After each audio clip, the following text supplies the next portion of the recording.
అలనాడు ఆకాశమంత ఎత్తుకెగిసిన ఉద్యమాలు ఇప్పుడు అస్తిత్వం కోసం పోరాడుతున్నాయి. ఒకనాటి విప్లవ జ్యోతులు నేడు వడివడిగా కొడిగడుతున్న పరిస్థితులున్నాయి. సింపుల్గా చెప్పాలంటే లెఫ్ట్ పార్టీల ప్రస్తుత సిచ్యువేషన్ ఇది. ఉనికి కోసం పాకులాడుతున్న వేళ ఏపీ సిపిఎంలో లుకలుకలు చర్చనీయాంశంగా మారాయి. సీనియర్ నేత రఘు రాజీనామా చేశానంటుంటే లేదు బహిష్కరించామని పార్టీ నాయకత్వం అంటోంది. ఇంతకీ ఎర్రన్నల మధ్య ఏం జరుగుతోంది? ఏపీ సిపిఎంలో లుకలుకలు. పార్టీకి రాజీనామా చేశానంటున్న రఘు, కాదు బహిష్కరించామంటున్న సిపిఎం నాయకత్వం. అసలే అంతంత మాత్రం ప్రజాదరణ, ప్రజా ఉద్యమాల కోసం ఎక్కడా కనిపించని కార్యాచరణ. వెరసి లెఫ్ట్ పార్టీలు మెల్లమెల్లగా రాజకీయ రణక్షేత్రం నుంచి తప్పుకుంటున్న పరిస్థితులు కనిపిస్తున్నాయి. ప్రజలే కాదు, సొంత పార్టీ క్యాడరు, కింది స్థాయి నాయకులు అగ్రనాయకత్వ తీరుని తప్పుపడుతున్నారు. మారుతోన్న కాలానికి అనుగుణంగా సైద్ధాంతికంగా పార్టీ సిద్ధం కాలేకపోతుందంటూ తమ దారి తాము చూసుకుంటున్నారు.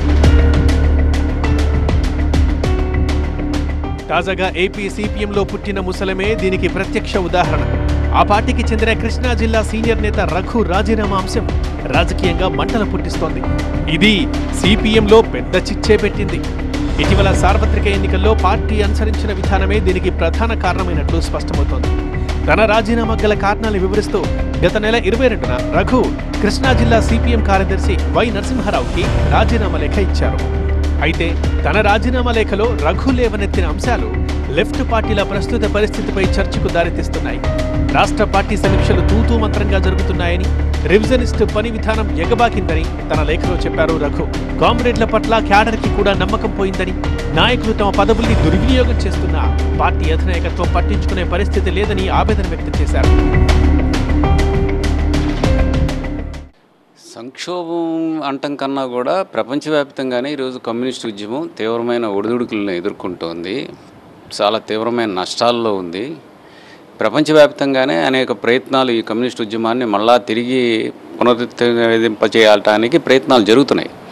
మన భారతదేశంలో సమస్య ఏంటంటే పెద్ద కమ్యూనిస్టు పార్టీలుగా పేరుగాంచిన సిపిఎం, సిపిఐ ఇటువంటి పార్టీల్లో ఆ రకమైన ఆంతరంగిక ఘర్షణ, అంతర్మథనం అనేది చాలా పరిమితంగా ఉంటుంది. ఏ మేరకు జరిగినా అది కాగితాలకి, మహాసభల సందర్భంగా పరిమితం అవుతాం తప్ప చేసిన నిర్ణయాలని, చేసుకున్న ఆత్మవిమర్శలను కూడా స్పష్టంగా టైం బౌండ్గా పరిష్కారం చేసుకుని ఆ రకంగా ప్రజలకి ఒక విశ్వాసం కల్పించే స్థితిలో ఈరోజు కమ్యూనిస్ట్ ఉద్యమం లేదు. ప్రత్యేకించి నేను సిపిఎం నుంచి బహిష్కరించబడ్డా కాబట్టి సిపిఎం గురించి నాకు చాలా తెలుసు.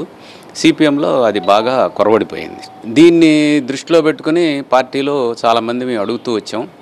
మనకి కనపడేది ప్రత్యక్షంగా ప్రజలందరికీ కనపడేది, సాధారణ జనానికి కనపడేది కమ్యూనిస్ట్ పార్టీలు బలహీనపడిపోతున్నాయి. కారణం ఏంటి అంటే వీళ్ళు ఎప్పుడూ ఏదో ఒక పార్టీకి తోగ్గా ఉంటారు, ఒకసారి వీళ్ళని ఒకసారి వాళ్ళని బలపరుస్తారు అని ఒక సాధారణమైన నానుడి వచ్చేసింది. కమ్యూనిస్ట్ పార్టీల మీద విశ్వాసం ప్రజల్లో బాగా సన్నగిల్లింది. సిపిఎం రాష్ట్ర నాయకత్వం మాత్రం ఆర్ రఘుని తామే బహిష్కరిస్తున్నట్టు ప్రకటించడం విశేషం. పార్టీ వ్యతిరేక కార్యకలాపాలకు పాల్పడుతుండడమే కారణంగా చూపిస్తోంది. జూలై 22న రఘు రాజీనామా లేఖ ఇస్తే ప్రాథమిక సభ్యత్వం నుంచి, కృష్ణా జిల్లా కమిటీ నుంచి ఆయన్ని బహిష్కరిస్తున్నట్లు ఈ నెల 14న పార్టీ నాయకత్వం బహిష్కరణపై ప్రకటన చేయడం విశేషం.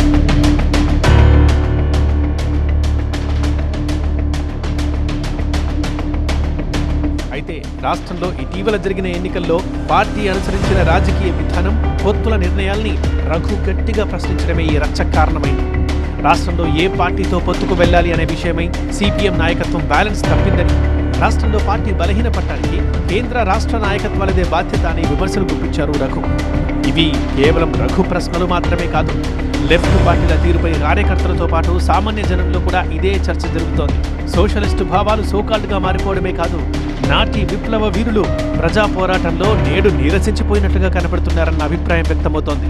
మార్క్సిస్ట్ సిద్ధాంత పరిజ్ఞానాన్ని నాయకులు తమ గుత్త హక్కుగా భావిస్తున్నారన్నది రఘు చేసిన ఆరోపణలో కీలకమైనది. అంతేకాదు, బూర్జువా పార్టీల అండ లేకుండా ఫ్యాసిస్ట్ శక్తుల్ని ఎర్ర పార్టీలు ఎదుర్కోలేకపోతున్నాయని ఆరోపించారు. సైద్ధాంతికపరమైన చర్చలు జరగడం లేదని, పొత్తు వద్దనుకుని తీర్మానం చేశాక కాంగ్రెస్తో కలిశారని విమర్శించారు. అసలు సిపిఎంకు అండాదండా అయిన కార్మిక, కర్షక, రైతాంగం ఇప్పుడు ఎక్కడుందంటూ ఆవేదన వ్యక్తం చేశారు.